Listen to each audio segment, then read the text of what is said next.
Алматының түнін әнге бөлеген Кезирай ретро кеш өтті. Бұл кеште Қазақстан Республикасына еңбек сіңірген халық артистерімен қатар жастар да өнер көрсетті.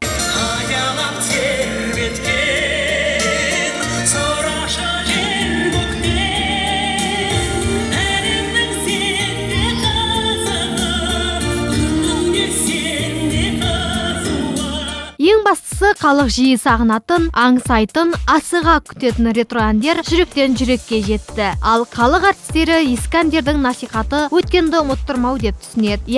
Ретро әндер өлген жоқ, өлмейді де. Біздің елден насихат осы ретро әндерде болып жатыр. Неге екенін білмеймін. Енді сұраушысы болғаннан кейін шығар. Біріншіден, екіншіден жастар біздің белгілі композиторларымыздың әндерін, аға буынның әндерін үйренсін, тыңдасын деген мақсат шығар деп ойлаймын. Және де ол ретро әндерде біздің халық әні болып кеткен әндер көп. Біздің кейбір тыңдарманымыз оның авторын да білмейді, бірақ сол әнді жақсы көреді. Бұл біздің ата-анамыздың, аға-апаларымыздың әндері. Ретро әндер соңғы кезде емес, ол жыл сайын, қай жыл болмасын. Мысалы, біз енді аналарымыздың жаңағы осы Шәмшағаның әндерін, Әбілақатас Еспаев, Нұрғиса Тілендиев, Әсет Бейсеев, Кеңес Дүйсекеев, Сейдолла Байтереков, Еркеғали Рахмадиев толып жатыр ғой біздің олы адамдарымыз. Сол кісілердің әндерін біз бала кезден айтқанбыз. Осы күнге дейін ол әндер сұраныста, ол мысалы сол кісілердің қалдырып кеткен мұрасының мәңгілік екенін көрсетеді. Сондықтан да ретро әндері ол өлген жоқ. Ретро әндерді сағына жеткен халық кеш бойы әншілерді қолдап қошеметін аямады. Бұл кеште өнер көрсеткен эстрадамыздың жарық жұлдыздары әннің де естісі бар, есері бар дейді. Мен ойлаймын, негізі өткенсіз болашақ жоқ деп. Өткені өткенді еске түсіріп, өткеннің ішінде де жақсы нәрсені еске түсіріп, оны бүгін жастарға таныстырып, оны әрі қарай өміршең қылсаң, өміршең қылу үшін осындай концерттер өте керек деп ойлаймын. Сондықтан ұйымдастырушыларға осы ұжымына көп рахмет айтқым келеді. Халық жақсы қабылдап, өткен есіне түсіріп, бір өткен замандарға, өткен жылдарына бір барып келгендей, сондай бір жағдайда болады деп ойлаймын негізі. Расында бүгінгі күні ретро әндер сұраныста, өйткені көрермендермен біз жиі кездесеміз концерттерде. Сол кезде журналистердің де қоятын сұрақтары, қарапайым көрермендердің, біздің тыңдармандарымыздың қоятын сұрақтары әрдайым.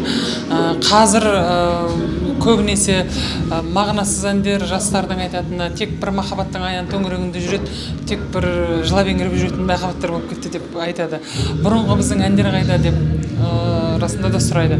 Мысалы, мен өзім жеке бір концерттермен ел аралап шыққан кезде өнебей мені күтетіні сол Шәмші Қалдаяқтың, Әсет Бейсеуовтің, Бекенжан Мақаевтың әндері. Сондықтан да мен ойлаймын, бұл ретро концерттің көбеюі біздің тыңдармандарға, жас ұрпаққа мәнді де мағыналы әндердің бар екен жақынырақ жеткізу. Ретро әндер өте жақсы әндер. Неге ретро әндер дейміз? Олар мәні бар, мағынасы бар. Енді өткен күннің тарихы ғой. Сондықтан ретро әндер өткен күннің тарихы. Біздің осы заманымызға өлмеген әндер келеді. Құлақтан құлаққа жетіп, көрермендердің әрқашанда ыстық ықыласына бөленіп жүрген, сұранысына бөленіп жүрген осы тамаша ретро әндер. Мен ойлаймын, осы ретро әндер тек қана 60-70 жылдардағы ән емес. Мысалы, қазақтың кейбір тамаша кезіндегі өлмейтін әндерінің өзі, халық әндерінің өзі құлаққа жағымды естіледі. Әлі күнге дейін талай-талай өнерпаздарымыз, әншілеріміз, орындаушыларымыз керемет сол қалпында жеткізіп жүр. Ескі әндер ешқашан ұмытылмайды. Бүгінде ретро әндерді насихаттайтын кештердің түрлері көп. Дегенмен оның ешқайсысы да артықтық етпейді дейді жас әншілер. Себебі жастар үшін өнер майталмандарымен бірге бір сахнада өнер көрсету үлкен құрмет. Әрине ол бір дегенде осы өнердегі ағаларымыздың, апаларымыздың бағытымен сол кісілер орындап ескі әндерді жаңартып, жаңа бағытта орындағаннан кейін ода жастардың құлшынысы арта түседі оған артта. Өйткені оны жастар орындап құлақтық әндерді біз кішкентай кезімізде тыңдап өстік қой. Қазір оны жаңа бағытта орындау үлкен ағаларымыздың жаңағы көрсеткен жолымен біз де орындап жүрміз. Ретро әндері әрқашанда шырқалады. Себебі ретро әндері мәңгілік жүректе. Біз өзіміз сол ретро әнді орындап, осы үлкен сахнаға да сол әндердің арқасында шықтық деп айтсам болады. Кішкентайымыздан осы ретро әндерді естіп, тыңдап өстік.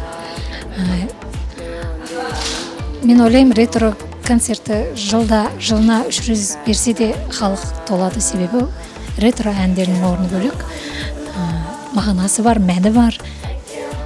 Әрқашанда ол халықтың жүрегінде деп ойлаймын. Сонымен жылда Астана қаласындағы мемлекеттік филармония ұйымдастыратын Кездер айы ретро концерті биыл оңтүстік Астананы әнге бөледі. Ал ұйымдастырушылар бұл кеш бұрынғы кештерден өзгерек дейді. Бүгінгі концерттің өзгешелігі бар. Ол Кездер ай деп аталады. Әр заманға, әр уақыттағы ән айтылады. Ал бұндағы бүгінгі концерттің басты ерекшелігі біз сағындырған әндер ай, сағыныш, Кездер ай, ән мен жылдар, тағы айта берсек концерт көп. Бұл концерттің айырмашылығы неде? Астана филармониясының ұйымдастырып отырған оңтүстік Астанада, оңтүстік Астана өздеріңіз білесіздер, өнердің астанасы. Жастарды әкеліп, Бибігүл апайымыздай, Роза Рымбаева апайымыздай, Мақпал Жүнісова менен қатар Астана филармониясының жас әншілері үлкен сахнаға шығып ән айтады. Солардан баталады, және бұл кісілермен бір сахнада ән айту жастар тұрмақ. Мен де мысалға айтам, осы Бибігүл апамыз және ән айтты, Нұрғали апамыз ән айтты. Мен соған шығып, солармен қатар ән салу мен үшін үлкен бақыт.